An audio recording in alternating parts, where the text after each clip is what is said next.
Light and Dark: The Adventures of Dark Yagami, a dramatic reading. It was a hot day and Light came home from school, and as he got to his house he saw a strange car outside and he knew immediately it was not American because the wheel was on the wrong side. He walked in the front door to find his dad, Soichiro, and his mom. Anne, I can't remember her name, sorry.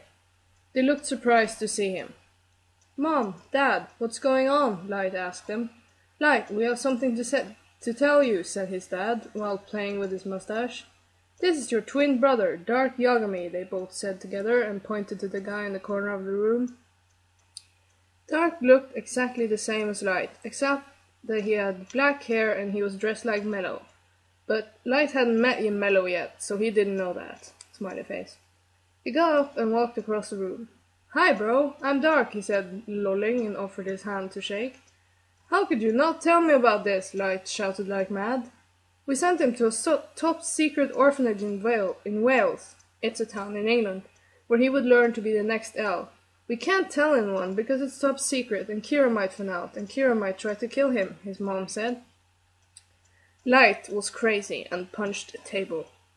I'm going to my room. Come on, Sayu, he said, and Sayu, Light's sister, lol, followed him upstairs. I'm sorry, Light. I wanted to tell you about Dark, but Mom and Soichiro wouldn't let me. That's okay, Light replied. You're my sister, and I know how much you love me. Thanks, Light, they hugged. I hope I'm not interrupting anything. It was Dark. Come on, Dark, I've got something to show you, Light said, and they went into their room. Light's parents had made Light's bed into a double bed. I know what you're thinking, sickos, but there's no slash. Light put a pencil in the door to stop people listening and said, I'm Kira. Dark immediately shouted, I know it. You're a worthy successor to L. I know why you're his successor now, Light said. Don't worry, bro, I won't tell anyone. In fact, I have a death note of my own. Dark replied, pulling a blood-red notebook out of his pants. He put it there in case his bags were searched. Hey, your death note is a different color to mine, he said, pointing to the black death note in Light's drawer. Stop saying color. You're in America now. It's color, Light replied, exasperated.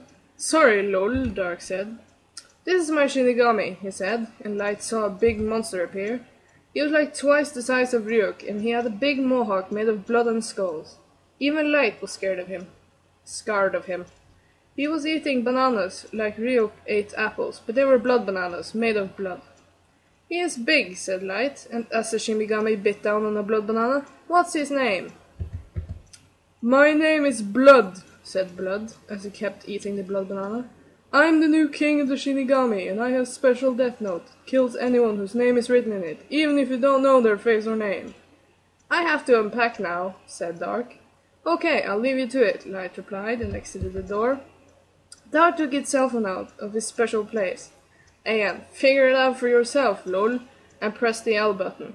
Elle's phone began to ring. Hello, who is this, and how did you get my number? Elle said, angry. I am D, Dark said. I have killed Mellow and stolen his clothes and ran away from Watari's house. What? But Watari would have told me if M was dead, Elle said shockingly. I also killed Watari, said Dark, who was playing with his red death note. Elle looked around his room. Watari was still standing in the corner, just like he always did. But who's this with me then? Elle asked. A fake. At that moment, Watari took off his mask, and it was... Gasp! Light's dad! Die, you pies of shit! Soichiro said as he pulled out his gun and pointed it at Elle's head. To be continued! I can't decide.